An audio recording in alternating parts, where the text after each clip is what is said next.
Mhm. Bonsoir, bonsoir à tous, on va pouvoir commencer.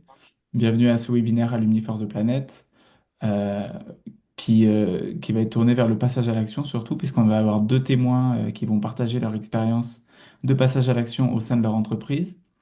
Donc ce webinaire a été co-organisé avec les groupes ingénieurs et développement durable de Centrale Alumni, Centrale Énergie et Centrale Transition, ainsi qu'avec ESSEC Transition. Donc, je vais déjà passer la parole à Centrale Énergie pour faire un mot d'introduction. Oui, je vais être assez rapide. Bon, donc je suis Christiane Drevet. Bon, je pense que certains qui sont là me connaissent. Ancienne de Centrale Nantes et retraitée du CEA. Et j'ai fondé en 2006 le groupe Centrale Énergie, animé bénévolement par des alumni des 5 écoles centrales, Lille, Lyon, Marseille, Nantes et Paris. Nous abordons tous les sujets liés à l'énergie et au climat par des conférences ou débats mensuels en distanciel, présentiel ou mixte, et un flash d'infos bimestriel. Pour ma part, je suis donc VP, vice-président représentant Centrale Nantes, et notre président est actuellement François Barsac de Centrale Supélec. Tous nos événements sont relayés sur notre site centrale-énergie.fr, c'est-à-dire les flashs, les invitations au débat et les vidéos des débats. Et le webmaster de ce site est Guy Moreau de Centrale Lyon, qui est caché derrière le logo de Centrale Énergie. Il est là, oui, oui, il est là. Et voilà, et qui est également VP de Centrale Énergie pour cette école. Un grand merci à nos orateurs d'aujourd'hui pour leur intervention devant nos membres auditeurs, que j'espère nombreux. Merci beaucoup. Merci beaucoup, Christiane. Julie, je te passe la parole pour Centrale Transition. Ça marche. Centrale Transition, donc, que je présentais brièvement aussi. Et puis moi aussi, donc Julie, alumni Centrale Nantes, sortie en 2010. Et Centrale Transition est aussi un réseau, alors plus un réseau qui regroupe toutes les alumni et les étudiants des 5 écoles centrales, avec pour objectif de regrouper des gens qui sont à la fois engagés dans la transition et des gens qui ne le sont pas du tout ou veulent l'être, pour mettre tout ce petit monde en contact et leur permettre d'échanger, d'avancer plus rapidement dans la transition, peu importe le niveau duquel on part. Et voilà, principalement pour Centrale Transition. Donc, voilà, Jacques Midry, moi je suis vice-président de Centrale Supélec Alumni, ingénieur et développement durable. Donc le canal historique, voilà, issu de Centrale Supélec. Nous sommes, on existe sous cette forme-là depuis 2009. Nous, notre vision, ça vaut tout une vision systémique du développement durable, c'est-à-dire pouvoir marier tous les types de sciences pour étudier comment on a encore une civilisation humaine sur un territoire après 10 ans, 100 ans, 1000 ans, 10 000 ans. Et donc, cette vision systémique nous a amené à aborder pas mal de sujets, des sujets touchant à l'énergie, des sujets touchant aux métaux. On a notamment écrit un certain nombre d'ouvrages, dont Quel futur pour les métaux, que certains d'entre vous ont peut-être lu en 2011, bien avant que la Commission européenne s'empare du sujet. On a travaillé sur la soutenabilité des modèles comptables, économiques, financiers, sur des sujets comme l'ACV social, le métabolisme d'un territoire, ou alors des sujets plus liés à chaque fois à des problématiques d'actualité réglementaire ou légale comme la CSRD ou la Convention la Convention citoyenne pour le climat. Et on a fait partie historiquement aussi des acteurs qui ont été moteurs au sein de l'école pour mettre en place notamment, et j'en ai d'ailleurs la co-responsabilité, une formation qui est un peu un ovni au sein des grandes écoles françaises et même pour ce qui se passe à l'étranger, une formation post-M2 qui s'appelle la Shift Year, où en fait, pendant un an, avec des élèves venant de tous horizons, hein, enfin, des ingénieurs, des gens qui ont fait des business schools, des Sciences Po, de la philosophie, de l'anthropologie, de la biologie, de l'architecture, du design. On mélange les sciences de l'ingénieur, les sciences économiques et les sciences humaines, justement, pour aborder le monde comme un système complexe. Voilà. Et nous sommes ravis, effectivement, de pouvoir contribuer avec notre communauté à cet événement de ce soir aussi. Merci à tous les trois pour ce mot d'introduction. Je remercie aussi ESSEC Transition qui co-organise le webinaire avec nous, mais dont personne n'a pu venir ce soir pour vous présenter. Mais en tout cas, on les remercie très chaleureusement de pouvoir co-organiser ce webinaire avec nous. Et maintenant, je vais passer la parole à Michel Salem-Sarmané, qui est le président d'Alumni Force de Planète, pour vous présenter un peu nos actions et et introduire le webinaire. Merci Florian, et je remercie beaucoup les différents partenaires, de Centrale Alumni au sens large et d'ESSEC Transition. Alumni for the Planet, quelques mots d'abord. Donc, nous avons créé cette association qui est une association d'intérêt général il y a 4 ans maintenant, et elle vise à aider un grand nombre de collaborateurs en entreprise que nous touchons, comme un grand nombre de participants au webinaire de ce soir, que nous touchons via notre coopération avec les associations d'alumni. Donc, un grand nombre de collaborateurs en entreprise, qui souhaitent agir, souhaitent contribuer à la transformation de leur entreprise, alors entreprise au sens large, entreprise privée, organisation publique, mais qui ne savent pas comment faire, voire qui pensent qu'ils ne peuvent rien faire. Parce que on est de plus en plus sensibilisé, bien entendu, à ces enjeux climatiques et environnementaux, mais la question, c'est l'action aujourd'hui. Et donc, ce que nous faisons, c'est que nous accompagnons tous ces collaborateurs qui veulent agir dans leur sphère professionnelle pour comprendre, au travers d'exemples, et nous avons 2 intervenants ce soir qui vont vous démontrer par l'exemple que oui, c'est possible, quel que soit son niveau de responsabilité, quelle que soit son activité dans l'entreprise, de s'engager, en plus de sa fiche de poste en quelque sorte, pour contribuer à la transformation climatique et environnementale de son entreprise. Nous le faisons par des webinaires comme ceux de ce soir, et nous en avons fait des dizaines, près d'une cinquantaine depuis 4 ans. Nous faisons également, j'en profite pour le dire, je ne sais pas si Florian l'a mentionné, nous faisons également l'étape d'après en quelque sorte, parce que ce soir, on va vous démontrer que c'est possible de vous lancer, mais l'étape d'après, une fois que vous avez commencé à agir, évidemment, c'est compliqué. Et donc, nous réunissons en plus petit comité, une dizaine, en tout cas, c'est par groupe une petite dizaine, des personnes qui ont commencé à agir, mais qui veulent échanger avec d'autres personnes qui ont également commencé à agir et qui rencontrent des difficultés pour je dirais, en co-développement et intelligence collective, arriver à trouver des pistes et puis se remotiver dans la durée. Donc, nous faisons ces 2 types de webinaires. J'ajoute que nous allons aussi, pour avoir plus d'impact, le prochain webinaire qu'on appelle « Concrétiser l'action dans la durée » a lieu le 26 novembre. C'est sur notre site internet, n'hésitez pas à vous inscrire. Nous allons également produire un ouvrage qui va recenser un certain nombre de témoignages très inspirants de personnes qui sont en train de transformer leur entreprise de l'intérieur ou leur organisation, au-delà des webinaires, pour avoir un autre canal pour toucher le plus grand public possible. Je finis simplement en disant que nous sommes soutenus financièrement par l'ADEME, par différents ministères, et notre marraine Valérie Masson-Delmotte est également très impliquée dans son soutien à notre activité Alumni for the Planet que nous faisons, donc comme ce soir, en coopération avec de nombreuses associations d'alumni. Il y en a une centaine qui ont manifesté leur intérêt de travailler avec nous. Il y en a une cinquantaine avec qui on travaille. Et puis, n'hésitez pas, si vous le souhaitez, donc à voir sur notre calendrier les différents webinaires qui sont prévus. N'hésitez pas, si vous souhaitez aussi, en tant que bénévole, contribuer à ce que nous faisons. Et donc, je termine simplement en disant que l'objectif de ce soir n'est pas de vous donner des informations, n'est pas d'améliorer votre connaissance sur telle ou telle thématique, comme on le trouve dans de très nombreux webinaires qui existent et qui sont extrêmement utiles.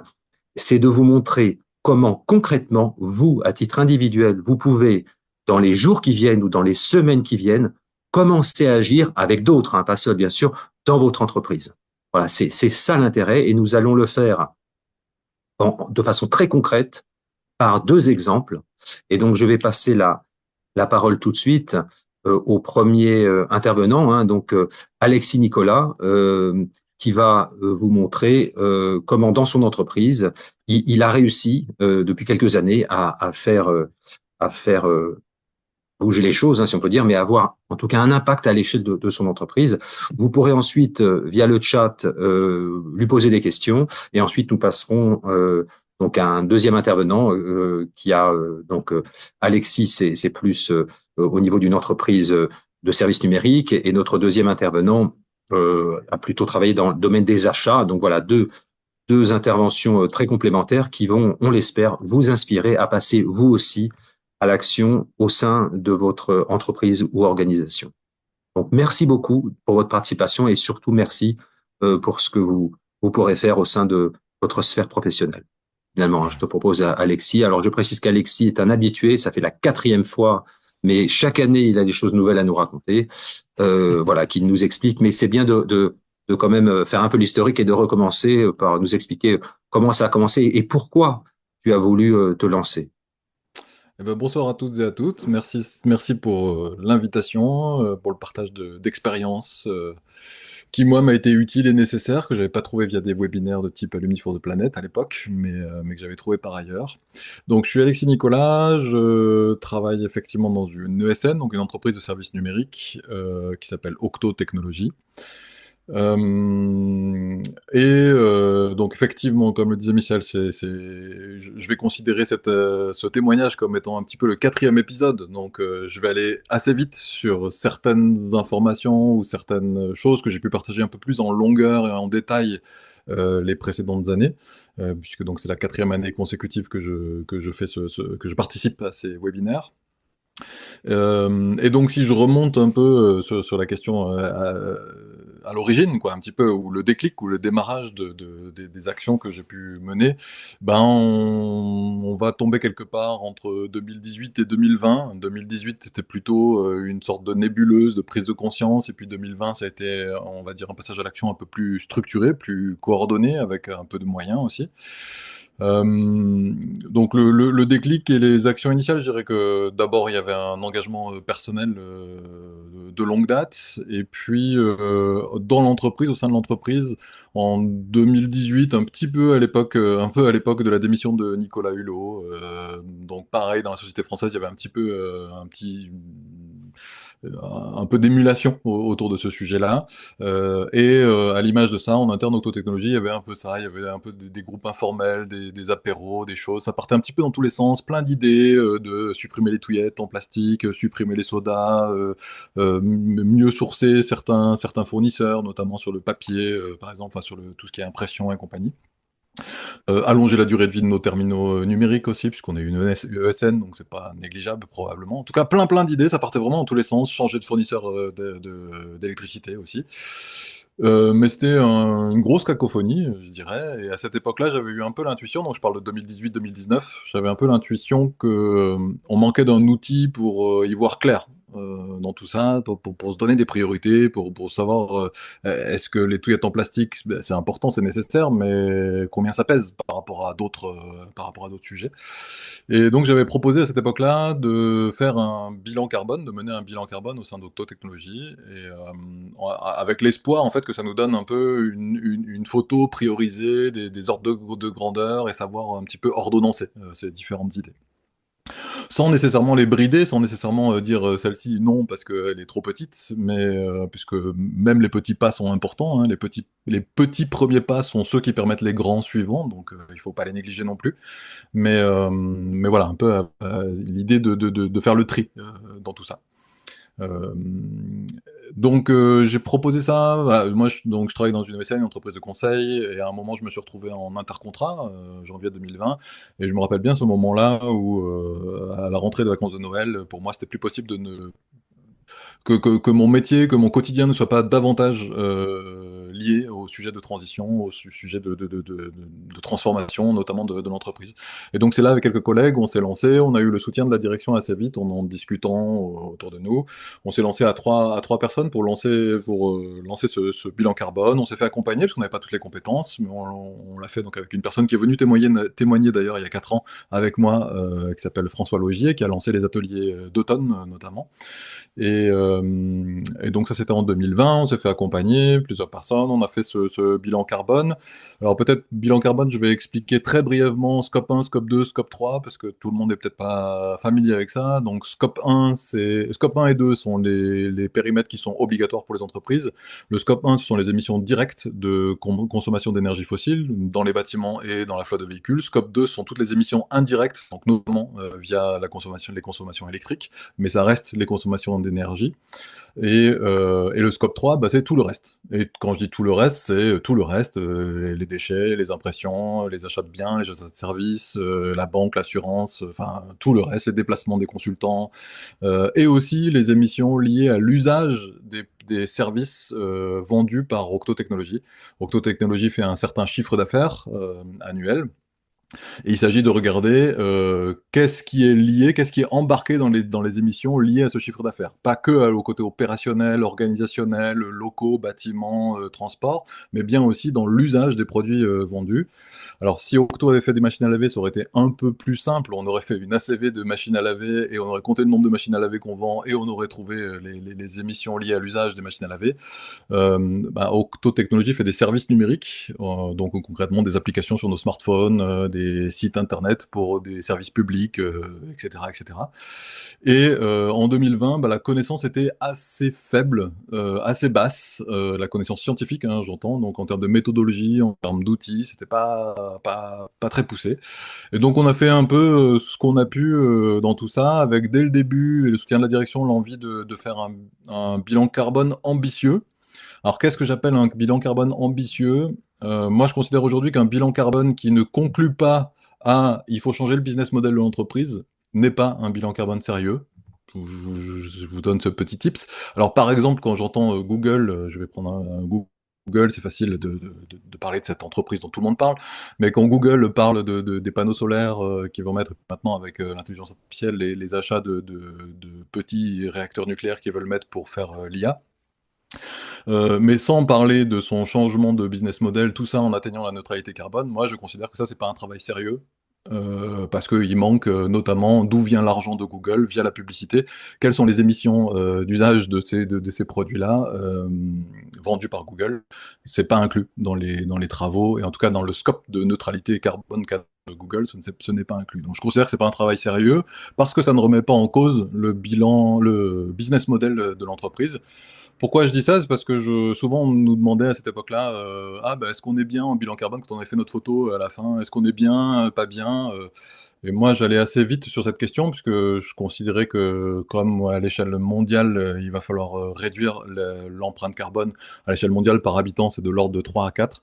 En France, c'est plus spécifiquement une division par 5-6 à l'échelle des ménages et des particuliers. Donc à cette époque-là, c'était facile la réponse que je donnais. Je disais de toute façon, il n'y a pas besoin de se poser la question si on est bon ou pas bon. Tout le monde est mauvais, donc tout le monde doit progresser, donc tout le monde doit cheminer.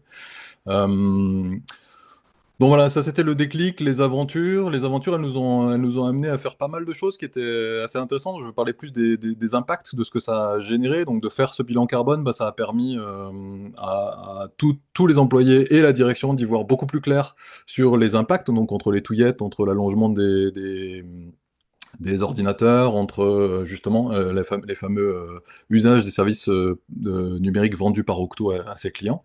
Et dans tout ça, ce qui a été intéressant, donc on a embarqué progressivement. Je vous invite à regarder la première vidéo si vous voulez voir bien le détail de tout ce cheminement-là, comment on a embarqué, comment on a convaincu, comment on a cheminé. Mais c'est vraiment grâce à cette photo de bilan carbone que déjà on a vu les 3 plus gros postes d'émissions CO2 de Octo, et de loin. Le premier, ce sont les émissions liées aux services vendus par Octo Technologies. Donc que ce soit les applications, l'usage des applications smartphone, l'usage des sites internet, etc. C'est ça le principal poste d'émission. À l'époque, selon la méthodologie qu'on avait utilisée, je vous ai dit tout à l'heure que les connaissances scientifiques étaient assez faibles, c'était de l'ordre de 50%. Et puis à côté de ça, en deuxième position, il y avait l'immobilisation des bâtiments, donc c'est-à-dire le fait d'avoir construit les bâtiments, tout le béton utilisé, les vitres, tout ce qu'il faut pour fabriquer les vitres, etc. Et l'immobilisation de ces mètres carrés pour l'entreprise Octo, c'était le deuxième poste d'émission. Et le troisième poste, c'était l'avion, qui était pourtant assez faible, qu'on prenait assez peu, en tout cas on était 600 à l'époque, et on avait 700 000 km passagers par an au moment de ce bilan carbone, et pourtant c'était le troisième poste d'émission. Tout ça, ça a amené la direction à vraiment prendre conscience des gros blocs, à nous lancer dans un plan très ambitieux, puisqu'on a fait aussi des scénarios, des simulations de trajectoires pour tenir l'idée était de tenir les trajectoires des accords en lien avec les accords de Paris, donc de viser la neutralité autour de 2050, donc de en 2030 à moins 50%, moins 45% des émissions par rapport à 2020. Et ça nous a amené donc à acter, qu'on allait suivre cette trajectoire pour Octo Technologies, à s'inscrire dans cette trajectoire donc de l'ordre de -5 à -7% par an à partir de 2020 jusqu'en 2050. Deux, à travailler en priorité sur ces 3 gros postes d'émission que je viens de citer. Et donc ça, par exemple, on a décidé de limiter maintenant enfin, en fait, on a un système de feu vert, feu orange, feu rouge pour les avions. On est vert tant qu'on est en dessous de 50 000 km passagers en avion, on commence à être orange à 100 000 et on est rouge à 150 000. Et ça génère tout un tas de processus différents pour réserver les avions. Tant qu'on est vert, c'est assez facile d'aller réserver son billet d'avion. Dès qu'on commence à devenir orange, ça se complexifie et il faut avoir des validations supplémentaires. Sur les bâtiments, on a acté qu'on restait dans nos locaux indépendamment de la croissance organique d'Octo Technologies, sachant qu'à l'époque, Octo avait une très très forte volonté de croissance organique. On a fait un pic à 950. Bon, aujourd'hui, on est redescendu un peu à 750 employés, mais en restant dans les mêmes locaux. Donc, du coup, en s'appuyant sur l'idée de télétravail, de flex office qu'on a développé à Octo Technologies. Donc, ce sont des mesures qui sont assez complexes, qui se font pas en un mois, qui prennent un petit peu de temps à mettre en place. Et l'autre action qui est encore plus grosse, c'est de passer de 0% de missions éco-conçues en 2020 à 100% de missions éco-conçues en 2030. Ça, c'est acté et c'est encore en cours de cheminement parce qu'il faut former, fallait créer les formations, il faut former tout le monde, il faut embarquer les clients, convaincre la direction et continuer de cheminer. Donc là, je dirais qu'on est à 20% de cet objectif-là globalement aujourd'hui. Mais c'était assez chouette de voir ces impacts-là. Ça a aussi influencé la maison mère, puisque Octo Technologies est la filiale de Accenture, est une filiale de Accenture. Et tout ce qu'on a fait à Octo en 2020, ça a influencé, en tout cas inspiré la maison mère Accenture France. On a fait le même travail, reproduit le même travail pour Accenture France, avec l'idée d'aller générer les mêmes énergies et ambitions de transition au sein d'Accenture France. Un autre impact que ça a eu, je trouve, c'est que ça a rendu Octo crédible sur la question. C'est-à-dire qu'on était audible, on était écouté. Typiquement, on m'a invité à venir témoigner sur ce genre de choses. Alors c'est certes là de témoigner en tant qu'initiative individuelle pour contribuer mais il y a eu un effet et un impact et apprécié au sein d'Octo Technologies, puisque du coup on était visible et crédible et entendu sur ce sujet-là. Ce qui nous a aussi rendu un peu plus attractifs, notamment auprès des jeunes. Une ESN, ça a besoin d'employer des jeunes fréquemment, et si on n'avait pas fait tout ça, en tout cas c'est assez fréquemment cité comme étant une des raisons de motivation pour rejoindre Octo Technologies, de savoir qu'il y a tout ça qui se met en place. Ce que je peux dire un petit peu sur les freins, peut-être, sur le sujet des freins, c'est que changer la façon dont on fait le business et dont on vend des services numériques à nos clients, c'est pas simple. C'est même extrêmement complexe, à la fois de convaincre en interne, de convaincre en externe et d'acquérir les compétences. Donc c'est vraiment quelque chose qui se joue sur le temps long. Ce qui m'amène à peut-être un conseil en écho à ça, c'est que faut bien avoir conscience quand on se lance dans ce genre d'action, même s'il y a des victoires, des victoires de démarrage, etc., que ça va être un marathon, que ça va être vraiment sur la durée. Et donc ça veut dire que, notamment c'est ce que je disais à Michel dans l'invitation de cette session-là, c'est vrai que cette dernière année, par exemple, il y a eu beaucoup moins de victoires, beaucoup moins de nouveautés. Et d'ailleurs, j'en ai profité à titre personnel pour me former, pour aller retrouver un peu de la ressource, de l'énergie, de la formation, des collectifs inspirants. Donc ça fait un peu écho à l'autre dimension de l'Unifor de Planète, là, sur le co-développement. Moi, je l'ai trouvé dans des espaces de formation. J'ai suivi un master sur des sujets de transition, et notamment pour associer toutes les sciences humaines aux sciences de l'ingénieur auxquelles je suis formé, mais d'associer les sciences humaines et les sciences du vivant, la biologie notamment, pour enrichir mes domaines de compétences, parce que je pense que les enjeux de transition ne sont pas que un sujet de carbone et de comptabilité. Il y a vraiment des sujets de transformation sociale derrière, de bifurcation sociale. Donc voilà, un des freins, c'est que ça va prendre du temps, et donc un des conseils, c'est voilà, la patience, ne pas rester seul, s'entourer, aller se former, et pas oublier de retourner se former, parce que le sujet de la transition, c'est vraiment un sujet complexe, avec plein de choses trappes, avec plein d'erreurs qu'on peut faire assez vite. Je donne un exemple sur le sujet de la sobriété, par exemple. À un moment, je m'étais dit, en regardant toutes les choses dans tous les sens, je m'étais dit, bon, bah, il n'y a pas le choix, il faut faire de la sobriété. Et presque avec quelque chose de type, et l'efficacité, ça sert à rien. Presque avec une conclusion de ce type-là. Alors qu'en vrai, quand on regarde les dernières publications scientifiques un peu sérieuses sur le sujet, c'est totalement impossible d'imaginer d'arriver à faire à faire le chemin de transition que avec la sobriété. Ce sera vraiment la sobriété et efficacité qui réussiront à nous amener sur cette trajectoire. Que vous dire de plus? Je pense que j'ai déjà dépassé un petit peu les 15 minutes. Si oui, un autre petit truc que j'ai envie de vous dire, c'est que donc un des autres freins, c'était la question des connaissances scientifiques qui étaient très très peu disponibles à l'époque. Et donc ça nous a incité côté Octotechnologie.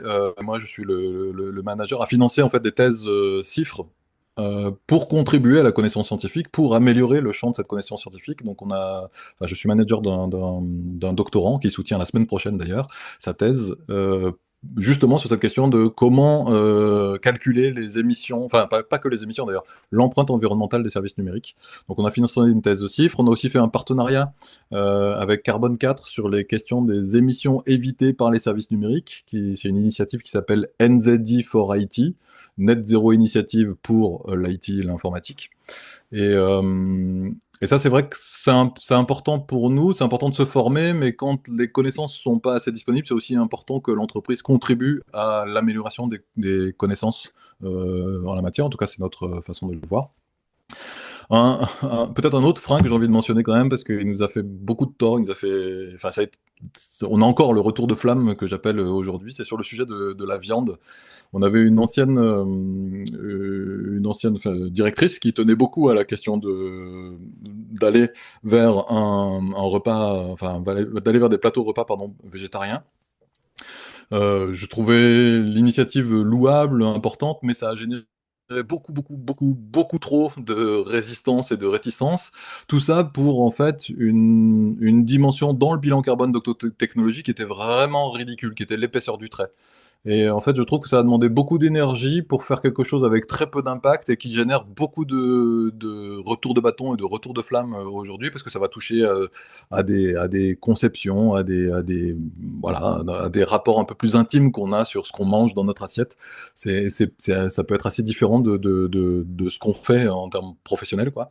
Et ça a créé beaucoup d'incompréhension et beaucoup de résistance. Donc moi, je vous déconseillerais, sauf si vous avez une entreprise qui qui fabrique de la viande, comme je pense à l'entreprise Enaf en Bretagne, qui a décidé d'ailleurs récemment qu'ils allaient arrêter de faire du pâté de porc pour passer à du pâté végétal. Je ne sais pas s'ils y arriveront, mais en tout cas, c'est un de leurs choix récents. Je trouve ça louable, et forcément, pour des entreprises de ce type-là, c'est valable de s'attaquer à ce sujet de la viande. Pour une entreprise de services numériques, c'était peut-être une perte de temps, en tout cas, je trouve, avec un peu de retour. Et finir peut-être donc les conseils, les conseils pour se lancer, pour commencer. Ne pas rester seul, ça veut dire, enfin, selon moi, ça veut dire oser parler de ses inquiétudes, oser. À l'époque, en 2020, on avait fait un petit collectif de collègues effondrés, donc oser parler de ses inquiétudes face au climat, ne pas rester seul, quoi, en parler. Ça va créer des choses, du collectif, de l'énergie, de l'envie. Le deuxième, j'en ai parlé, c'est se préparer à la patience et au marathon.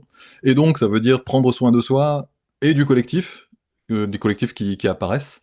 Je l'ai dit, mais je le répète, c'est vraiment important, en particulier pour des ingénieurs formés aux sciences dites dures. C'est hyper important de se former, voire de se déformer aux sciences sociales, de se déformer aux sciences biologiques, pour éviter je sais pas, d'avoir une vision un peu trop physiciste. C'est ma façon de voir, par exemple, les propos parfois de Jean-Marc Jancovici, qui a une tendance parfois à trouver des causalités là où je ne vois que des corrélations. Et donc j'insiste vraiment, en particulier pour les ingénieurs que je suis, se former et se déformer aux sciences sociales et aux sciences biologiques. Et puis trouver des petites victoires, trouver des grosses victoires et prendre du plaisir et de la joie pour nourrir l'énergie et cheminer, et puis s'entraider, et notamment se ressourcer via les webinaires, etc. J'ai pas de questions, mais voilà, je peux Merci. Ok. prendre des questions. Oui, alors merci beaucoup Alexis pour ton témoignage qui est toujours aussi riche année après année. Euh, je voudrais revenir sur un frein que tu as évoqué, euh, qui est la relation vis-à-vis de la direction générale. Euh, Parce que ce qu'on a comme retour de pas mal de témoignages, c'est que euh, il peut y avoir une certaine appréhension avant de se lancer, et donc il peut y avoir parmi les participants ce soir une certaine appréhension qui est qu'est-ce que va en penser ma hiérarchie, qu'est-ce que va en penser la direction générale. Donc par rapport à ça, j'ai deux questions. La première, c'est bah, comment fait-on? Voilà, quel conseil tu peux donner sur la façon de présenter les choses pour pas inquiéter, pour pas qu'il y ait de levée de bouclier, etc. Euh, voilà, comment présenter les choses à la direction générale? Parce que voilà, quand on dit contribuer à la transformation de son entreprise, voilà, ça reste selon les grandes orientations de la direction générale qui peuvent évoluer, que tu peux challenger, etc. Mais voilà, tu restes dans un cadre. Donc voilà, ça c'est le premier sujet. Et puis la deuxième volet de cette question, c'est est-ce que c'est mal vu ou finalement c'est pas si mal vu finalement ça faut faire les choses, je dirais, de façon avec doigté, de façon un peu subtile, mais ça peut finalement être bien vu, me semble-t-il, hein, par la direction. Tu t'es pas fait virer, t'as l'air heureux, voilà, ça t'a ressourcé, etc. T'as encadré une thèse, enfin voilà. Donc voilà, comment en parler à ces directions et puis ton retour d'expérience, finalement, c'est pas si mal vu que ça de s'engager au-delà de sa fiche de poste dans ce type de démarche. Donc voilà, ça, on a envie d'encourager les participants à se lancer eux-mêmes. Mais voilà, quel est ton témoignage par rapport à ces questions? Donc, comment en parler? Je dirais d'abord, avant d'en parler, trouver des alliés. Parce qu'il y a besoin, donc je l'écrivais dans le chat là, mais il y a eu besoin. Nous, ça nous a pris une vingtaine de jours hommes en interne, en gestion de projet, en collecte de données, etc. Et ça a coûté de l'ordre de 12 000 euros pour payer François Logier à réaliser ce bilan carbone dont je vous parlais en 2020. Que maintenant on réalise d'ailleurs en autonomie avec un outil qu'on fait nous-mêmes, qu'on réalise nous-mêmes là, pour le deuxième qui a été fait l'année dernière par les équipes RSE de la boîte. Donc comment en parler? D'abord, je dirais pas vraiment en parler, mais plutôt trouver des alliés pour lancer ce projet qui coûte pas très cher en fait de lancer ce bilan carbone, en tout cas pour une entreprise de 600 personnes à l'époque, qui faisait de l'ordre de 100 millions d'euros de chiffre d'affaires annuel, de parler de 20 jours hommes et 12 000 euros d'investissement, c'est quand même pas grand-chose au final. Donc trouver des alliés pour réussir à financer ce dont il y a besoin pour se lancer. Et après, une fois que la photo est là, une fois que le bilan carbone est là, je dirais se concentrer vraiment sur du rationnel, du factuel, vraiment préparer, travailler, illustrer, donner des exemples, prendre le temps en petits groupes. Nous, on avait pris le temps aussi, avant de le présenter à la direction, à présenter un peu plus de nombre. Donc, ça faisait un petit peu un peu plus d'employés sur la base de volontaires, de volontariat. On avait partagé ça. Et jusqu'à ouais, bah, de présenter ça en codir. En tout cas, nous, c'est comme ça que ça s'est fait, présenter ça en codir et de rester vraiment sur des grandes enveloppes, donner les grands chiffres, d'expliquer aussi les limites, de vraiment d'être dans une démarche scientifique, quoi, de présenter les limites, les faits, la rationalité qu'il y a derrière tout ça. Voilà. Donc ça, c'était pour le premier point. Et le deuxième point, donc oui, je ne suis pas viré, j'espère pas l'être. Je dirais même que donc déjà, on a eu les moyens, c'était une valorisation. On a eu l'intérêt de la maison mère d'Accenture France, c'était aussi une valorisation. J'ai été très sollicité sur les réseaux, enfin via les réseaux, via LinkedIn en particulier. J'ai été pas mal sollicité parce que j'ai écrit des articles, j'ai fait des conférences sur ce qu'on avait fait à Octotechnologies, et ça c'est très valorisant. Et même, ça m'a permis effectivement d'être identifié ouais, pour participer à des projets de recherche. On a lancé aussi un petit groupe dont je parle plus précisément dans l'épisode 3, donc le précédent, celui de l'année dernière. Et les précédents épisodes, les précédents webinaires, si jamais vous avez envie de les voir, vous pouvez les trouver sur mon profil LinkedIn. Vous pourrez je les ai tous identifiés. Mais ils sont donc sur le YouTube de Alumni for the Planet, tout cela. Et donc oui, il y a un an, on a lancé une équipe dédiée aux questions des numériques essentiels, on avait appelé ça comme ça, avec l'idée que l'éco-conception ne suffira pas, puisque tout ce que je vous ai dit là en termes d'éco-conception, 100% de mission de 2030, le problème c'est qu'en 2030 on sera sur la bonne trajectoire, mais on aura fait le plus facile et il restera encore 20 ans de moins 5%, moins 7%. Donc c'est vraiment extrêmement ambitieux ce qu'il y a à faire comme chemin. Donc on avait lancé, enfin voilà, la direction m'avait demandé de faire partie d'un petit groupe de 3 personnes, donc c'était plutôt très valorisant de faire partie de cette équipe d'explorateurs à aller explorer ce que ça pourrait être au-delà du numérique responsable et numérique essentiel pour essayer de voir qu'est-ce qu'il va falloir faire au-delà de 2030, quoi. On a lancé un podcast, on a lancé tout un tas de trucs vraiment sexy, sympas, nourrissants, etc. Et puis j'ai eu pas mal de temps, notamment l'année dernière, pour me former, donc pour suivre le master dont je parlais. Il y a une question dans le chat où s'est passé ce master. Donc je dis c'était parce qu'il s'est arrêté, mais cette année il n'existe plus. C'était un master qui s'appelle Stratégie et Design pour l'Anthropocène et qui était un partenariat entre l'ESC Clermont et Strat Lyon qui est une école de design. Il y avait une autre question aussi, c'est-à-dire que les consommateurs d'énergie sont mineurs dans le bilan carbone. Octo Technologies, qui est une entreprise de services numériques, en effet, les consommations d'énergie sont mineures dans le bilan carbone. Je vais donner un chiffre. Le scope 1, scope 2, qui sont les consommations d'énergie directes en pétrole pour le scope 1, indirectes en électricité pour le scope 2, ça représente 3% du total, enfin ça représentait 3% du bilan de carbone total de 2020. 97%, c'était tout le reste. Tout le reste étant les déchets, l'achat de tables, l'achat de la banque, et en particulier les émissions liées aux services vendus par Octo Technologies. Donc, on va pas répondre à la question pourquoi ne pas fermer Octo, parce qu'on pourrait aussi décider de fermer beaucoup d'autres services. Il faut au contraire faire évoluer, évidemment. Hein. Non, Voilà, mais en même temps, c'est intéressant. Moi, je veux bien la commenter, cette question-là, Vas-y.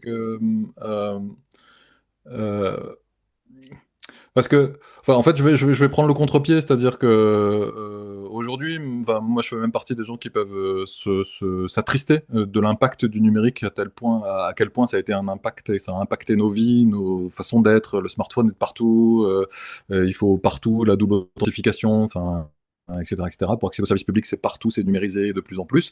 Donc, le numérique a eu un impact énorme dans nos vies. Moi, je le regrette, je trouve que ça allait un peu trop loin.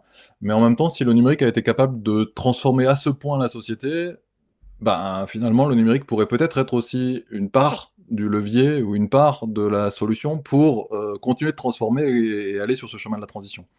Donc, pourquoi ne pas fermer Octo? Ben, en fait, ce serait un petit peu comme dire, ben, je sais pas, ce serait un petit peu comme dire, tiens, ben, les hélicoptères, ça aimait beaucoup, alors faut clouer au sol tous les hélicoptères. Je peux être à peu près d'accord pour clouer au sol les hélicoptères qui permettent à des personnes de monter en haut des stations de ski pour faire des descentes de ski, parce que je trouve que c'est une utilisation récréative et de luxe dont on pourrait se passer. Par contre, quand l'hélicoptère il est utilisé pour aller sauver des personnes en mer, pour aller sauver des personnes sur des territoires inaccessibles, bah, je trouve que c'est pas complètement déconnant de garder cette capacité, cette technologie-là, qui peut être utile socialement parlant.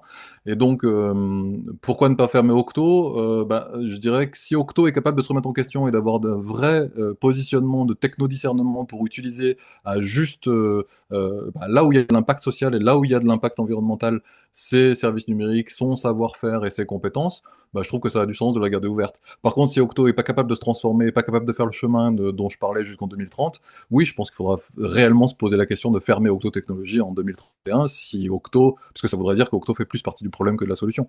Mais je crois que c'est encore un petit peu tôt pour le dire, quoi. Non, en tout cas, je conclurai pas ça aussi vite que ça. Pour l'instant, j'ai envie de donner une chance, quoi, concrètement. Voilà.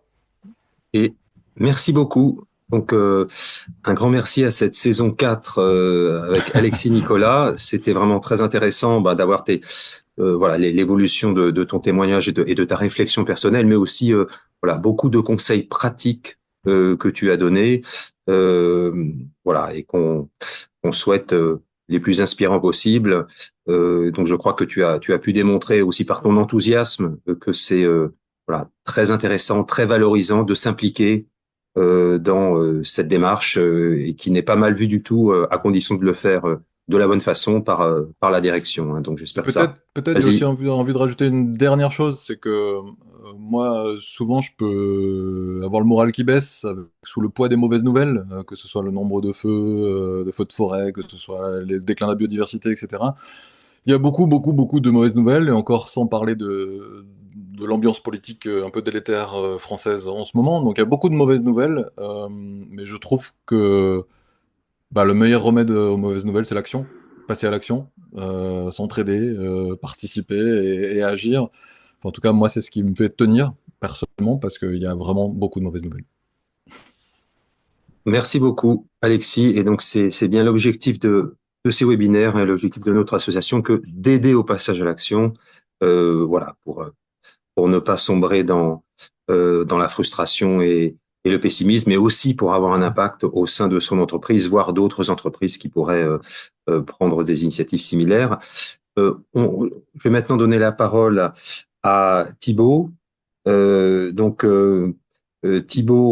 euh, donc Thibaut Massier-Dubiest, qui est dans une entreprise d'un tout autre secteur, hein. C'est intéressant d'avoir des points de vue dans des secteurs économiques très différents, et qui donc va aussi nous dire un petit peu voilà pourquoi il s'est lancé, comment ça a commencé, et puis voilà qu'est-ce qu'il a mené comme action, comment il a fait pour convaincre la direction, les collègues, etc., pour arriver à avoir un certain nombre de projets qui sont sur un scope, vous le verrez, assez différent compte tenu de la spécificité de son entreprise, pour avoir donc un impact au niveau donc des achats de l'entreprise Métro dans lesquels il est resté pendant des années. Et puis maintenant, donc Thibaut, tu continues à être actif, non plus au sein de Métro que tu as quitté récemment, mais au sein voilà d'un club des responsables des achats, puisque c'est évidemment un, un élément important de l'empreinte carbone d'une entreprise, ses achats. Donc Alexis l'a bien indiqué.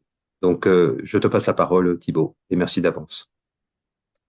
Merci Michel, merci oui pour l'invitation, merci à l'Uni for the Planet et toutes les associations et personnes autour de tout ça. Moi, je suis très content d'être là ce soir parce que je suis vraiment convaincu que la formation sera clé dans le changement de modèle. Pour vous expliquer, moi j'ai grandi sur les bords du golfe Morbihan en Bretagne et j'ai suivi au départ des études de biologie. Donc j'ai une licence plus précisément de biologie cellulaire, donc rien à voir avec les achats. Mais à la fin de ces études-là, je me suis dit, ça allait être compliqué de trouver un travail et que c'était peut-être plus simple de se diriger vers des études de marketing et commerce agroalimentaire. C'est ce que j'ai fait pour trouver un boulot. Aujourd'hui, moi, je suis toujours dans les achats durables après 20 ans, hein. Je reviens grâce à ces achats durables à la biologie parce que finalement, ce qui m'intéresse aussi, c'est que mes enfants demain puissent aussi avoir un travail comme moi. Donc, il est important de reconnecter le monde de l'entreprise avec le monde du vivant. Moi, j'appelle ça l'éco-salvie. Tout simplement, c'est permettre de sauver notre oikos, notre habitat, et de réconcilier finalement l'économie et l'écologie. On appelle souvent ça la fin du mois et la fin du monde. Donc vraiment, ce qui me finalement motive, c'est vraiment d'essayer d'expliquer que les deux sont possibles et que c'est pas du tout antagoniste. En tout cas, pas tant qu'on ne le croit. J'ai passé plus précisément 20 ans dans la distribution, chez Casino d'abord, puis chez Métro pendant 15 ans sur une grande partie dans les achats alimentaires. Donc j'ai une bonne vision aussi de ce qui se passe au niveau alimentaire.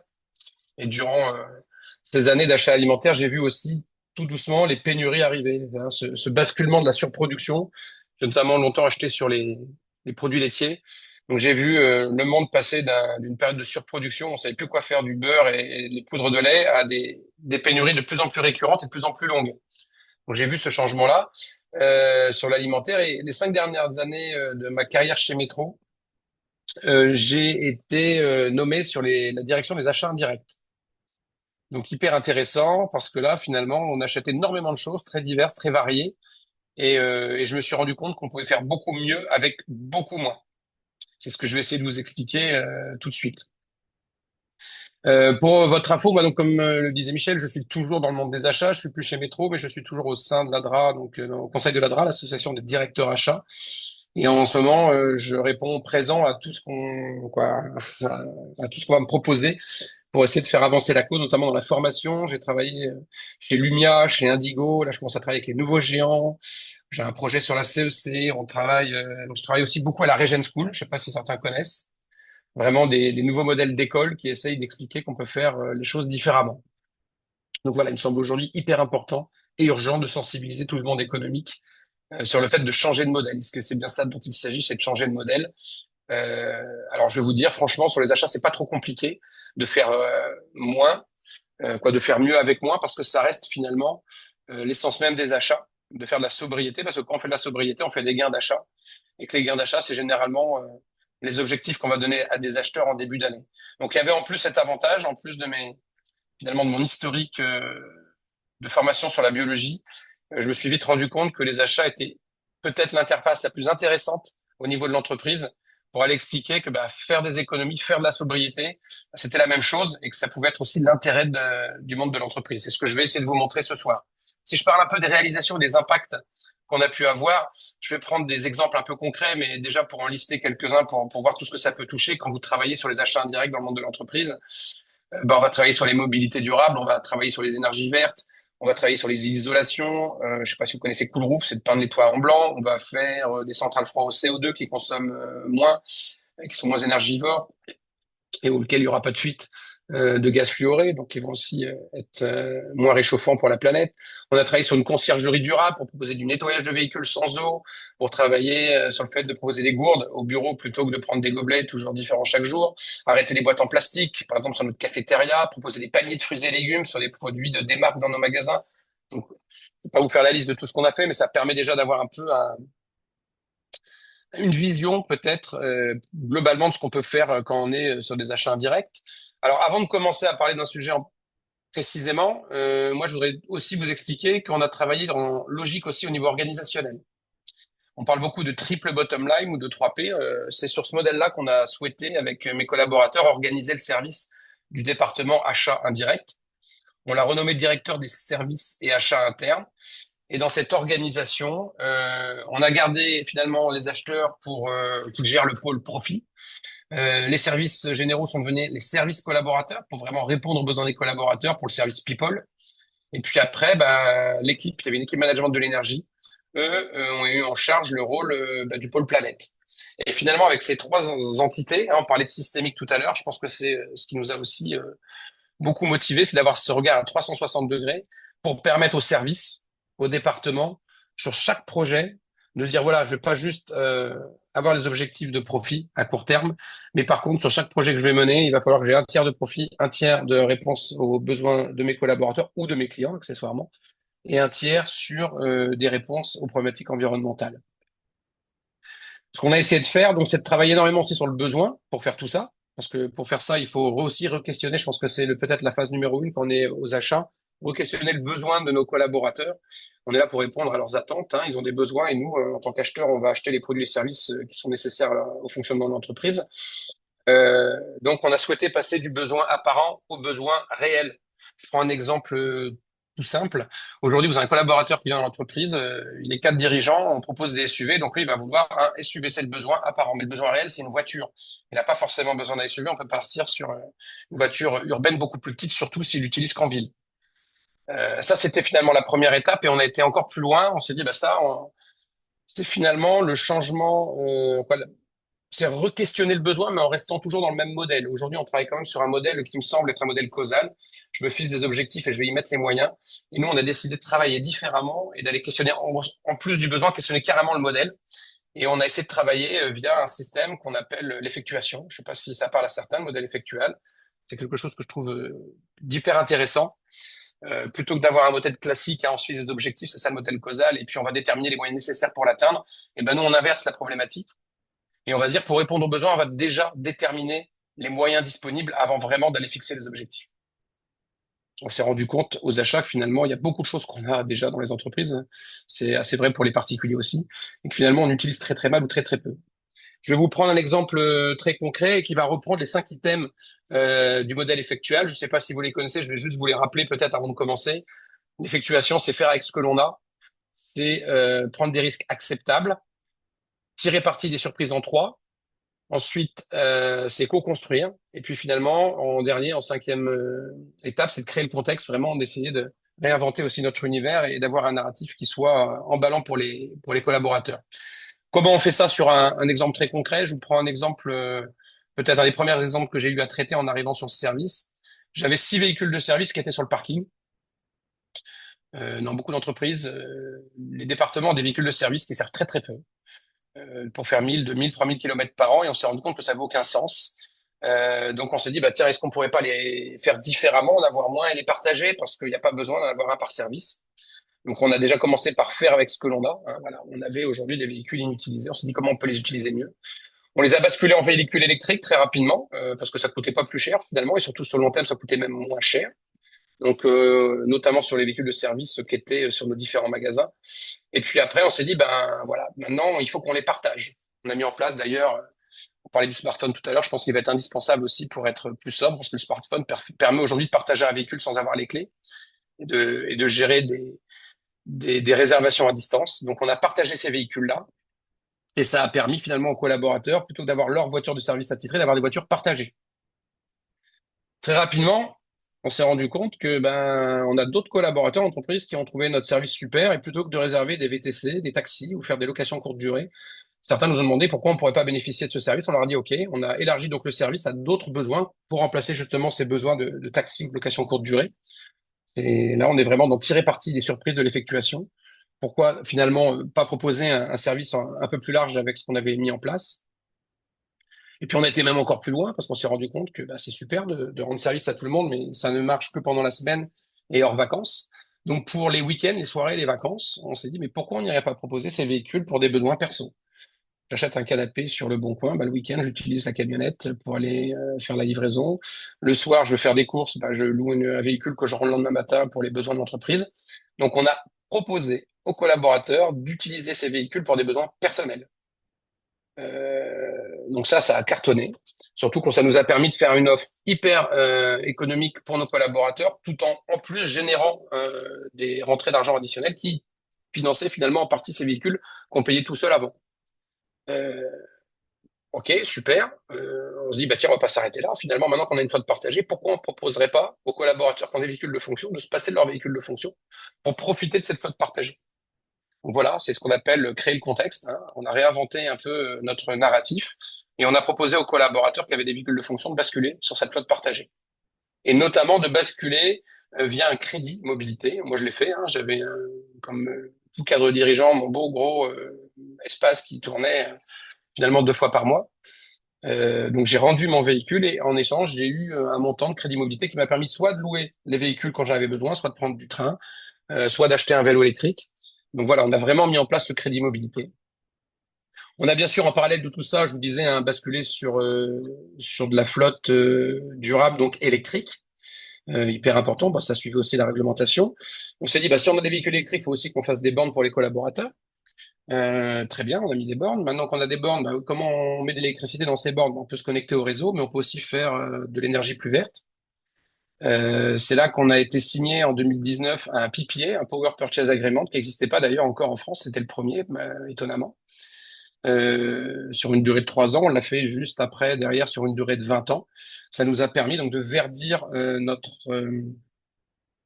approvisionnement en énergie et puis surtout bah, de s'assurer de fournir aussi de l'énergie pour tous ces besoins. D'ailleurs, les bornes électriques, bah, une fois que vous les utilisez pour les collaborateurs, vous pouvez aussi les proposer à les clients, puis vous pouvez aussi vendre l'énergie aux clients.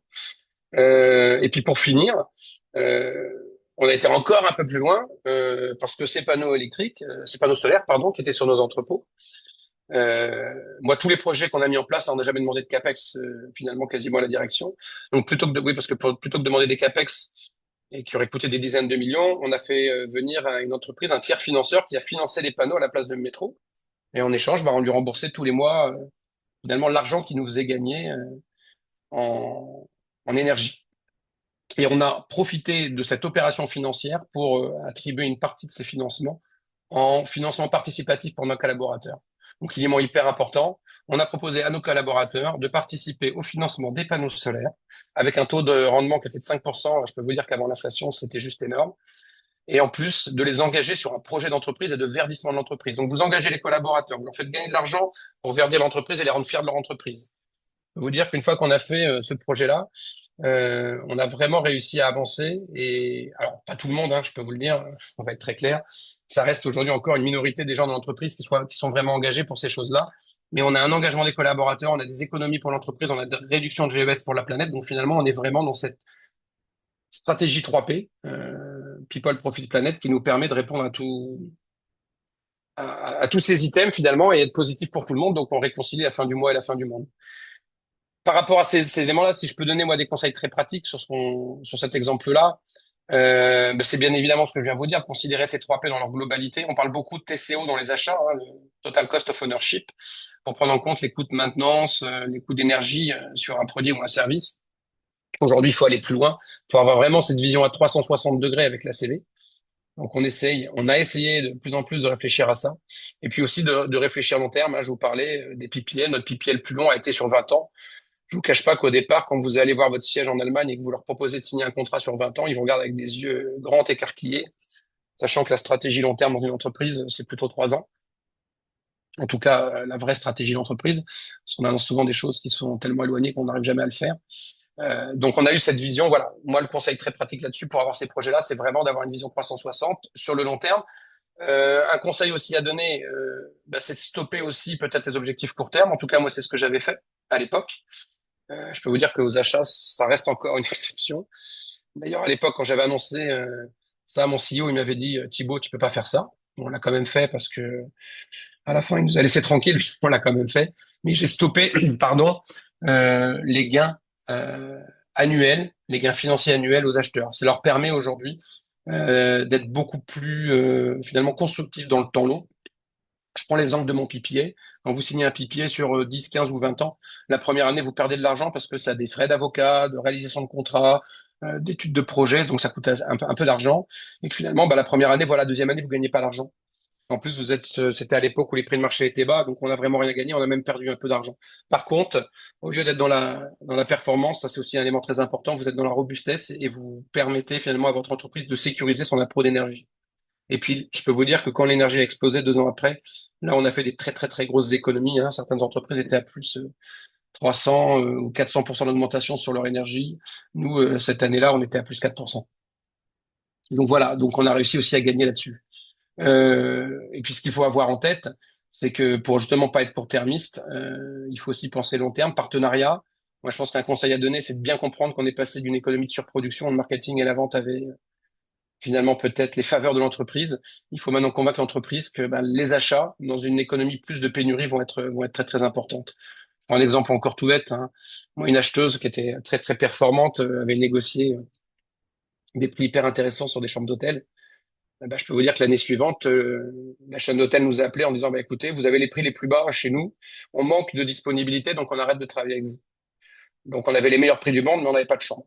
Donc il y a un moment, penser à long terme est hyper importante et finalement les gains à court terme, ça peut être très limitatif, voire même inexistant si on pense pas à ça.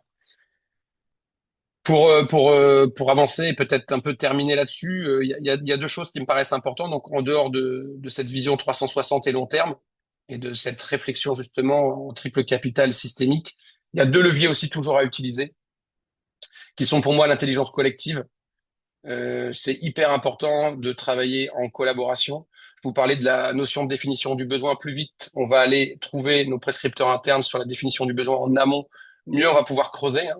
Moi, j'appelle celui-ci le besoin profond, quand on va vraiment creuser. Et là, on peut se rendre compte que des fois, on a ce qu'il faut, on n'a pas besoin d'acheter de nouvelles choses.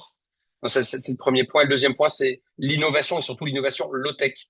J'en parlais juste avant, la robustesse va être plus importante, à mon avis, que la performance dans un monde erratique, pénurique et bousculé comme on le connaît. Et que finalement, c'est grâce à l'innovation, et je pense notamment au low-tech. On parlait des smartphones tout à l'heure. Je pense que le smartphone va être indispensable aujourd'hui pour faire du blablacar, pour aller sur le bon coin, pour louer un véhicule de votre voisin avec Getaround. Vous avez besoin de ce smartphone et ce smartphone va nous permettre de rentrer dans un modèle économique plus de l'usage que de la possession. Je rappelle juste, je parlais des véhicules tout à l'heure, un véhicule, c'est 95% du temps à l'arrêt. Les 5% restants, vous avez notamment à Paris 1,2 personnes à l'intérieur du véhicule. Vous avez une productivité de entre 1 et 2% pour un véhicule, c'est juste ridicule. Le véhicule de demain, il devrait être prêté, il devrait être loué, mais certainement pas possédé par les personnes comme beaucoup, beaucoup de choses. Si je reviens maintenant un peu aux freins, parce que voilà, je donne plein de choses qui fonctionnent bien, et c'est vrai qu'il y a des freins aussi sur ces sujets-là. Je reviens exactement sur le frein qu'Alexis a annoncé tout à l'heure, a été relevé par Michel d'ailleurs. Comment je fais pour embarquer tout le monde et notamment embarquer les dirigeants? Et c'est vrai que c'est hyper complexe. Je vais pas vous cacher que ça n'a pas été simple. Le premier frein qu'on peut enlever, c'est justement en faisant des projets qui coûtent pas d'argent mais qui en économisent tout de suite. L'histoire de mes panneaux solaires, finalement, c'était des gains seulement au bout de 20 ans parce que il fallait rembourser les panneaux pendant 20 ans. Mais on s'était dit, tiens, plutôt que de rembourser ce que ça nous coûte, on va rembourser un tout petit peu moins tous les mois. Ça veut dire que dès le premier jour, on fait des gains. On va peut-être faire 15 euros de gains par jour, pas plus, mais au moins, on va tout de suite vendre des gains, même s'ils sont tout petits. Donc, gérer la fin du mois et la fin du monde me paraît hyper important pour aller motiver des dirigeants qui sont quand même toujours les personnes à convaincre en premier. C'est quand même un peu plus facile de convaincre des collaborateurs, mais les dirigeants, il faut tout de suite, et notamment des actionnaires, il faut tout de suite leur parler argent à court terme. Et la sobriété permet de faire cela. Et puis, je rajouterai peut-être juste aussi deux petites choses. La première, c'est qu'il y a une vraie différence, je pense, entre des entreprises dirigées par leurs propriétaires ou des entreprises dirigées par des salariés. Là, il y a peut-être aussi une question de modèle à repenser. En tout cas, j'ai toujours constaté que les dirigeants qui étaient propriétaires de leur entreprise avaient vraiment aussi une vision plus long terme. Ce qu'il va falloir aussi trouver, c'est comment motiver les salariés qui sont là pour 2 ans à avoir une vision sur 20 ou 30 ans. Ça, c'est vrai que c'est plus complexe. Mais en tout cas, quand vous avez un dirigeant propriétaire, lui faire comprendre que l'entreprise qu'il a héritée de ses parents, qu'il fera hériter à ses descendants, a besoin finalement d'un peu de maintenance pour la pérenniser, ou en tout cas d'avoir des stratégies à long terme. Ça, généralement, c'est vraiment entendu et ça fonctionne plutôt bien. Et puis le dernier conseil, c'est commencer petit. Nous, sur les achats durables, on a commencé notamment par les fournitures du bureau. Je suis venu là tout à l'heure. On a tous ce genre de petits stylos, des petits critériums qui sont cassés, qu'on sait plus utiliser. Voilà, nous on travaillait avec notamment une petite PME nantaise qui s'appelle EcoBureau et qui vous propose que des fournitures de bureau durables. Donc là, vous avez un porte-mine. Quand votre mine est un déchet, avec un porte-mine, ça devient une nouvelle ressource. Donc réimaginer en permanence comment réutiliser tout ce que l'on a en notre possession, que ce soit déchets ou pas, mais pour pouvoir mieux les réutiliser. Les bureaux sont vides, les voitures ne tournent pas, donc il y a plein de choses à faire. La marge de manœuvre. Donc je ne sais pas si vous avez des questions par rapport à tout ce que j'ai pu vous dire. Alors, il y a une question sur l'évolution du métier d'acheteur, là, que tu vois peut-être dans le chat. Le métier d'acheteur change beaucoup. Vous allez plus vers le bureau d'études de l'économie au service des besoins. C'est ce que tu as Oui, bien un peu sûr, le métier expliqué. d'acheteur évolue énormément. Moi, je pense que aujourd'hui, on voit souvent dans les entreprises qu'on a 10 fois plus de vendeurs que d'acheteurs. Ça, c'est super quand vous êtes dans un modèle de surproduction. Aujourd'hui, les modèles de pénurie qui sont en train de pointer leur nez, qu'il va falloir gérer. Je pense qu'il va falloir surtout mettre beaucoup d'acheteurs pour aller chercher la ressource et surtout la préserver le partenariat avec les fournisseurs. Et puis, on va surtout, c'est ça, passer d'une économie de la possession à une économie de l'usage. Un véhicule qui est 95% du temps à l'arrêt, est-ce que c'est cohérent? Est-ce que ça a du sens? Pas du tout. Ça n'a aucun sens aujourd'hui. Un véhicule, comme on vous l'a expliqué, en tout cas, je vous l'ai expliqué dans l'exemple tout à l'heure, il peut tourner finalement toute la journée, mais aussi le week-end, mais aussi pendant les vacances. Et pourquoi pas demain avec des véhicules autonomes, travailler la nuit pour aller livrer des colis à nos clients. Donc là, il y a énormément de choses à faire. Et là, les achats doivent pouvoir accompagner l'entreprise, je pense, dans la redéfinition de ses besoins et de l'utilisation de nos produits, de nos services. Donc, encore une fois, passer d'une économie de la possession à une économie de l'usage. Et si je peux aussi répondre à la deuxième partie de la question, sur le gain des panneaux rentables à 15-20 ans, juste pour repréciser les choses, encore une fois, on n'avait pas forcément, et on voulait pas se battre pour avoir, pendant 3 ans, pour avoir des capex pour mettre des panneaux sur tous les magasins. Donc, on a trouvé une solution de tiers financement. Une entreprise va me mettre des panneaux solaires sur les toits, je vais économiser 1 000 euros par mois, et je vais lui rembourser 1 000 euros par mois pour le paiement des panneaux. Ça veut dire que ça me coûte zéro. J'ai pas à investir, c'est juste un remboursement sur 20 ans. Mais pour pouvoir motiver tout de suite des dirigeants, et en tout cas pour avoir cette stratégie aussi fin de mois, plutôt que de rembourser 1 000 euros à votre tiers financeur, à votre partenaire, vous allez lui rembourser 950 euros par mois. Ça veut dire que dès le premier mois, vous allez rembourser 950 euros d'un côté et économiser 1 000 euros d'économie d'énergie sur votre facture traditionnelle, sur votre fournisseur d'accès traditionnel. Donc vous économisez tout de suite finalement 50 euros et vous pouvez affirmer dès le départ que dès le premier jour, vous êtes déjà des générateurs de gains. Et en plus, vous verdissez votre énergie. Et en plus, au bout de, alors peut-être plus 15 ans, si vous le prolongez un peu, mais ce sera 17, 18 ou 20 ans, vous serez propriétaire de panneaux qui potentiellement peuvent durer 10 ou 15 ans de plus. Il y a une question sur l'impact en termes de bilan carbone. Je ne sais pas si vous avez fait un bilan carbone. Alors, en tout cas, quel est le poids des achats? Alors, le bilan carbone, très honnêtement, aujourd'hui, c'est compliqué. Notamment, par exemple, je vais être très franc avec vous, hein, on va parler en transparence, quand vous faites du crédit mobilité et que vous arrivez à motiver 10, 15 ou 20 collaborateurs à quitter leur véhicule de fonction, par exemple, et que 3 jours après, vous avez un nouvel actionnaire qui veut très fortement augmenter le chiffre d'affaires et qui embauche 200 ou 250 nouveaux commerciaux avec les 200 ou 250 voitures qui arrivent, la limite du système, elle est là. Voilà, il faut qu'on soit dans la globalité, en cohérence euh, sur l'ensemble de l'entreprise. Et c'est sûr que le bilan carbone sur ces éléments-là, sur la mobilité, c'est assez compliqué parce qu'on a énormément de véhicules différents. C'est plus simple peut-être à calculer sur de l'énergie. Je vais vous prendre un exemple concret. J'ai pas le bilan carbone en tête, mais je peux vous déjà donner le bilan sur les 10 dernières années de la mise en place justement des questions de changement de système de réfrigération, d'isolation, de basculement sur des énergies éoliennes ou photovoltaïques. On avait estimé en une dizaine d'années, on avait finalement prélevé 70% d'énergie en moins sur le réseau. C'est-à-dire qu'entre ce qu'on produisait nous-mêmes et les économies qu'on avait faites, on avait une baisse de 70%. Et je pense que ça, c'est des chiffres qui sont totalement... Alors, j'ai pas les chiffres via le bilan carbone précisément, mais pour vous donner un peu une idée de ce que ça peut représenter en termes de volume. Mais Ok, encore une fois, pour que merci. ça fonctionne, il faut vraiment que ce soit... voilà. Là, aujourd'hui, on est encore à l'initiation. Je pense qu'on est encore à 10-15% de l'entreprise qui est en train de bouger. Il va vraiment falloir que ces 10-15% arrivent à embarquer plus de monde. Merci Thibaut. Avant de poursuivre l'échange sur la base des questions, je voulais vous signaler que on vous a mis dans le chat un petit sondage. Donc merci de prendre 2 minutes pour le renseigner.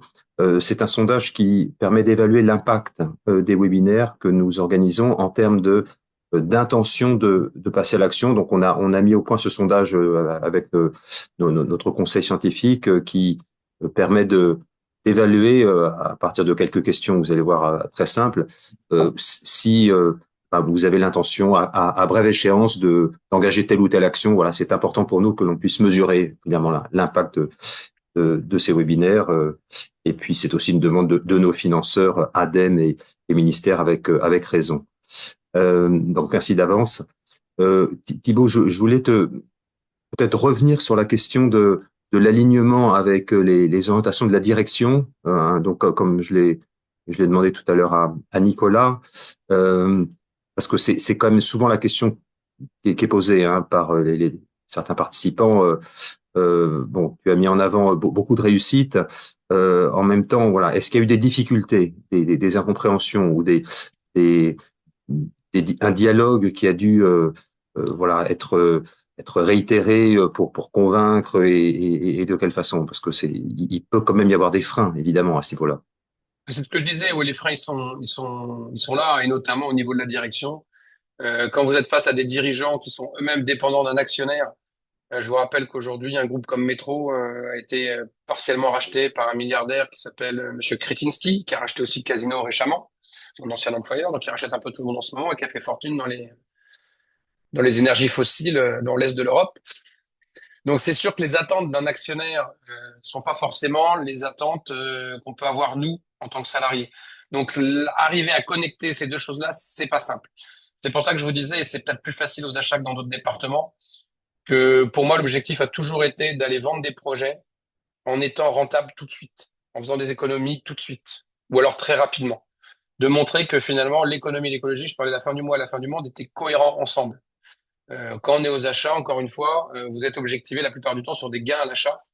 Donc, quand vous allez faire de la sobriété, vendre cette sobriété à un COMEX, c'est assez simple à partir du moment où vous lui expliquez il va augmenter sa rentabilité parce qu'il va baisser sa ligne de coût.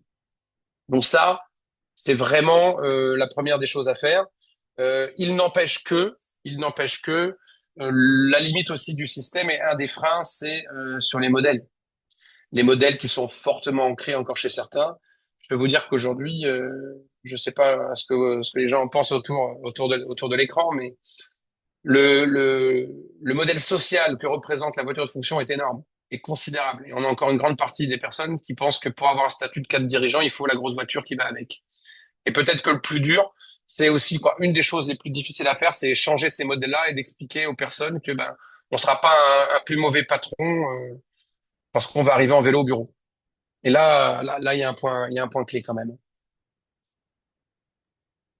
Et quel conseil tu peux donner par rapport à ce genre de changement de- d'habitude, de posture? Parce que c'est très, très complexe, là. Alors, c'est hyper complexe. Alors, sur le fait que la sobriété amène des gains, voilà, ça c'est acté. Sur le changement de modèle, de perception, bah, il va falloir réussir à convaincre les personnes qui ne sont pas encore convaincues que bah, finalement, venir en vélo, bah, c'est mieux pour la planète, mais c'est aussi mieux pour leur santé. Qui vont arriver plus détendus au bureau, qui vont mieux maîtriser leur temps de parcours. Qu'aujourd'hui, il y a des pistes cyclables partout en Île-de-France, hein. Moi, je traverse l'Île-de-France tous les jours. J'ai fait 2 heures de vélo ce matin, et ben finalement, j'ai pas mis plus de temps qu'en transport en commun et certainement moins qu'en voiture. Donc voilà, il y a tout. C'est l'idée d'effectuation, hein, sur l'histoire de créer le contexte. Il faut finalement raconter une histoire autour, par exemple, si je prends l'idée,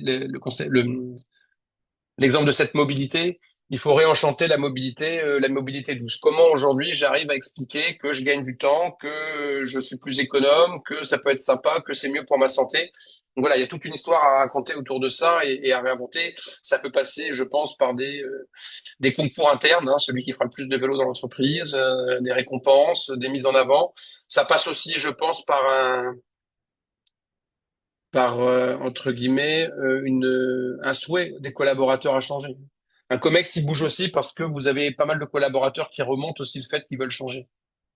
Un COMEX, hein, ils sont un peu comme des politiques, permettez-moi ce rapprochement, mais un COMEX, il a quand même envie de plaire à ses salariés, il n'a pas envie d'aller à l'encontre des tendances de ses salariés. Donc je pense que le COMEX changera aussi quand les salariés changeront. Moi j'ai vu la fin de la cravate. La fin de la cravate, ça a été imposé par les collaborateurs, hein, pas par les dirigeants.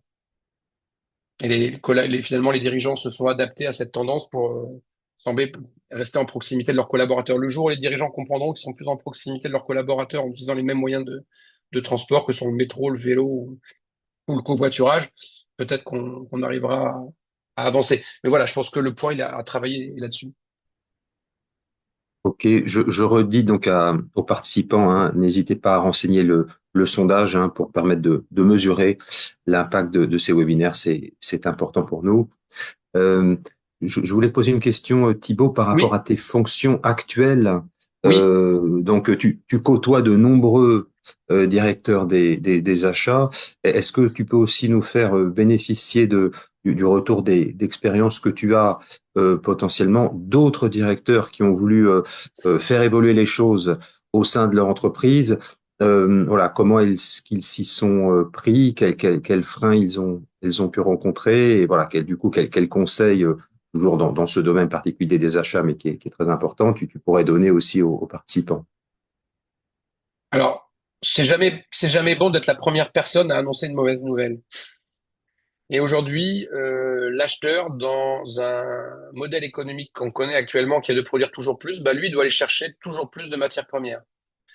Et je peux vous dire qu'aujourd'hui, s'il y a bien une fonction sur laquelle il y a une conscience forte de ce monde de pénurie qui nous arrive droit devant, ce sont les directeurs achats. Quand vous achetez aujourd'hui des produits qui dépendent de bois, d'eau, de cuivre, et je parle même pas de l'alimentaire, hein, tout le monde a vu que l'huile d'olive a fait x2, que le cacao est en train aussi d'exploser. De toute façon, on arrive dans un monde de pénurie. Les directeurs achats, on a vraiment cette vision-là. Moi, ce que je constate aujourd'hui, quand j'entends beaucoup de directeurs achats, c'est que, honnêtement, on va pas se mentir, c'est compliqué d'aller voir une direction générale en leur disant, écoutez, il va falloir faire moins parce qu'on va manquer de matières premières. Donc là, la vraie difficulté, elle est là. Comment faire? Ben, je pense que c'est déjà de sensibiliser le COMEX à cette réalité-là. Et ça, c'est le plus compliqué. Encore une fois, je rencontre beaucoup de personnes qui n'ont pas forcément envie, en tout cas, d'aller d'aller voir leur DG en disant, écoute, tu vois, on va pas pouvoir continuer parce qu'on va manquer de matières premières. Mais voilà, c'est comment on fait pour expliquer auprès des dirigeants la réalité de notre monde d'aujourd'hui. Donc il y a vraiment cette étape d'information des acheteurs auprès des directions. Et je pense que D'accord. oui, quand on parle de bonnes pratiques, c'est la meilleure des pratiques pour moi, c'est cette transparence et le fait de prendre du temps pour aller essayer d'expliquer à l'ensemble des dirigeants que voilà qu'on va avoir des pénuries, qu'il va falloir réfléchir autrement, que ce soit sur la circularité, que ce soit sur le recyclage, il y a plein de choses à développer, mais que ça part déjà de la prise de conscience de cette réalité-là.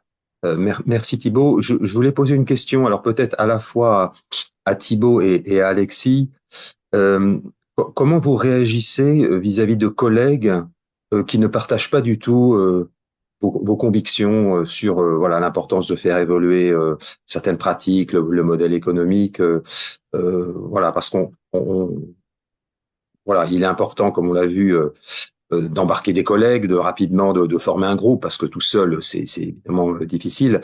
Mais comment on réagit par rapport à des collègues, voilà, qui ont des positions qui peuvent être très très, très éloignées, voilà, comment on engage le dialogue, c'est comme on arrive à convaincre, mais tout en respectant des positions, ben, voilà, qui peuvent être très très éloignées. Voilà, est-ce que c'est un sujet lequel vous voulez un petit peu témoigner, parce que ça a un impact à la fois en termes de motivation, hein, pour vous, mais aussi d'efficacité, hein, parce que plus vous embarquez de collègues, plus c'est facile de faire des propositions relayées par de nombreux collaborateurs.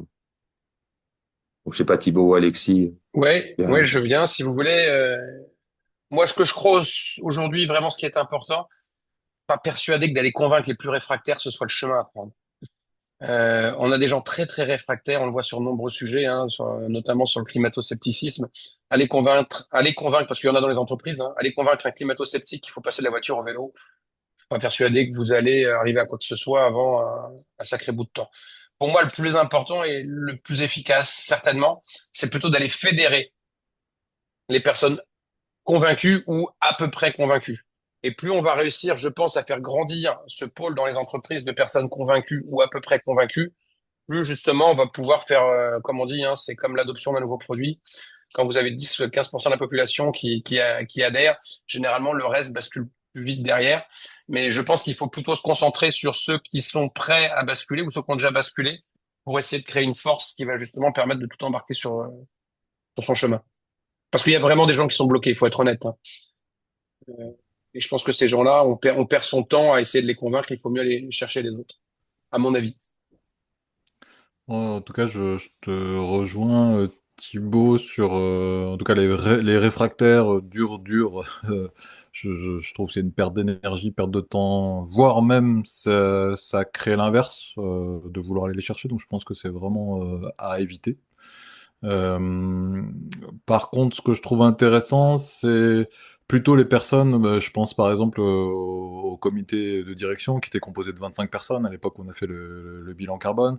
Dans ce comité de direction, il y avait entre 3 et 5 qui étaient alliés, qui étaient déjà convaincus, qui étaient soutenants, qui faisaient en sorte que les choses avancent.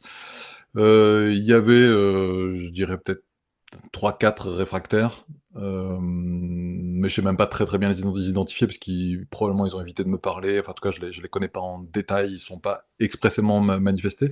Par contre, il y avait une grosse masse là au milieu, ce que j'avais appelé d'ailleurs la première fois le ventre mou, euh, qui a beaucoup évolué hein, d'ailleurs dans le temps, qui s'est beaucoup transformé.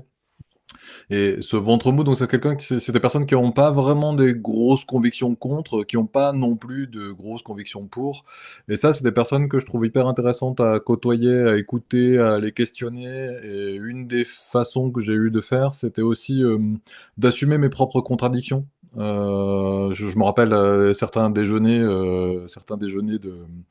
où j'ai participé avec le CODIR. J'étais invité suite à une présentation justement sur le bilan carbone, etc. On allait manger. Et c'est vrai que moi, un de mes plaisirs, comme je vais rarement à Paris et pas si souvent que ça au resto, un de mes plaisirs, c'est de me manger un burger et de prendre un coca.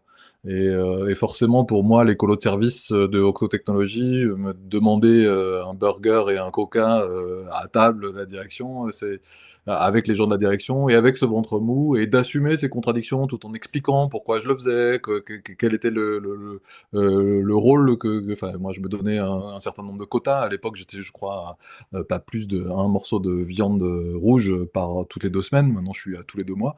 Mais voilà, on chemine, on évolue. Mais de partager ça, de partager ces fonctionnements-là, de partager ces contradictions, bah ça faisait rire, ça touchait, ça montrait que j'étais pas le héros qui croyait que j'étais parfois. Et j'abîmais cette image-là. Et puis, enfin, je trouve que ça a fonctionné, quoi. Ça a permis d'avoir des dialogues et des conversations ouais, d'aller les questionner sur ce qui les inquiète, sur ce qui les bloque, etc. Quand c'est possible, encore une fois, donc pas les réfractaires qui voudraient me clouer au pilori. Non, eux, ça sert absolument à rien d'y aller. Par contre, voilà, les autres qui sont dans l'intermédiaire, voire qui ont des critiques un petit peu sèches, hein, et un petit peu cinglantes parfois, ça peut être hyper intéressant d'aller discuter, mais il faut avoir des espaces de dialogue et de conversation et d'écoute un peu de qualité. Faut pas que ce soit un moment de codir où chacun joue celui qui a la plus belle plume de chef, là. Parce que là, c'est pas les bons endroits pour aller avoir des conversations un peu honnêtes, authentiques, sérieuses, approfondies. Euh, donc voilà, je dirais trouver les bons espaces, assumer ses propres contradictions et prendre le temps de la discussion avec ces personnes que je dirais pas réfractaires, mais pas franchement convaincues. Voilà. Moi, je rajouterais juste une dernière petite chose. C'est aussi quand on change de modèle et quand on propose un nouveau service, je vous parlais justement de ce crédit mobilité. Si vous faites un crédit mobilité pour que les gens arrêtent d'avoir leur voiture, il faut que le crédit mobilité soit impeccable. Il faut que vous ayez une offre de véhicules, du petit véhicule pour aller en centre-ville, du gros pour aller en vacances et de la camionnette pour faire votre déménagement, qui soit tellement intéressant pour le collaborateur qu'il va se dire, tiens, ben, c'est quand même beaucoup mieux de pas avoir de véhicule parce que plutôt d'en avoir un dont je suis dépendant, eh ben, je peux prendre celui qui est le plus adapté à mon besoin. Donc, répondre aussi, le mieux possible aux besoins et aux attentes des collaborateurs. Ça, c'est clé. Très bien. Un grand merci Thibaut et Alexis hein, pour vos deux témoignages très concrets, très vivants, très personnels aussi. J'espère que ça aura donné le goût et l'envie et le courage, faut le dire, hein, de se lancer pour beaucoup de participants ce soir. On va vous envoyer le lien vers la vidéo hein, dans les prochains jours. Hein. N'hésitez pas à la partager, hein, n'hésitez pas à faire connaître hein, ces initiatives pour que de plus en plus de personnes s'engagent au sein de leur entreprise. Voilà, donc un grand merci aux deux intervenants de grande qualité. Oui, vas-y Thibaut. Alors, si je peux juste rajouter une petite chose, vous avez mon nom, vous pouvez me contacter sur LinkedIn si vous avez des questions, si vous voulez échanger, si vous voulez qu'on partage sur le sujet, avec grand plaisir, bien sûr. Hein. N'hésitez pas. Merci Thibaut, merci Alexis. Pour ceux qui ne l'ont pas encore fait, donc n'hésitez pas à répondre au sondage, c'est plus facile maintenant que ce soir ou demain. Un grand merci aussi aux organisations d'alumni co-organisatrices. Je vais peut-être leur laisser un rapide mot de remerciement également. Christiane, Jacques et Julie, pour voilà, si vous êtes encore là. Et un grand merci donc de la part d'Alumni for the Planet. Et on compte sur vous pour venir assister à nos prochains webinaires et surtout à vous engager au sein de votre entreprise. Et pour cela, je rappelle que nous avons aussi des webinaires où vous pouvez dialoguer en plus petit comité et en toute confidentialité, bien entendu, ceux-là ne sont pas enregistrés, avec d'autres personnes qui veulent contribuer à la transformation de leur entreprise. Merci encore. Donc Jacques ou Christiane, Je voulais vous pouvez remercier dire un petit mot. les différents intervenants, effectivement. C'est toujours intéressant d'avoir des témoignages concrets qui peuvent compléter effectivement ben, les apports de connaissances qu'on peut faire auprès de nos communautés. Et je pense qu'effectivement, il y a eu pas mal de petits points pratiques qui peuvent être assez motivants, où on voit aussi ben, quelles sont les limites, les aspects de timing, le fait que voilà, faut garder de l'énergie, garder de la confiance, et puis être capable à chaque fois identifier les bons espaces d'opportunité en fonction des types d'actions. Je pense qu'Alexis l'a bien mis en avant. Et bah, c'est typiquement dans la philosophie dans laquelle on se trouve. Alors c'est vrai qu'il y a encore beaucoup de chemin parce que ben, le paradigme actuel dans lequel notre économie évolue ben, ne facilite pas les choses, surtout pour les sociétés je dirais, cotées qui ont une vision à beaucoup plus court terme que les sociétés non cotées qui peuvent travailler plus sur le transgénérationnel. Mais bon, comme nos deux intervenants l'ont dit, c'est avec effectivement une poussée de la base à chaque fois aussi qu'on fait changer les mentalités progressivement. Donc, voilà, je pense que c'est une bonne initiative qu'il faut continuer. Merci. Merci Oui, Jacques. pour ma part, j'ai trouvé ça extrêmement intéressant. Je n'en attendais pas autant et vraiment merci beaucoup à Thibaut et Alexis.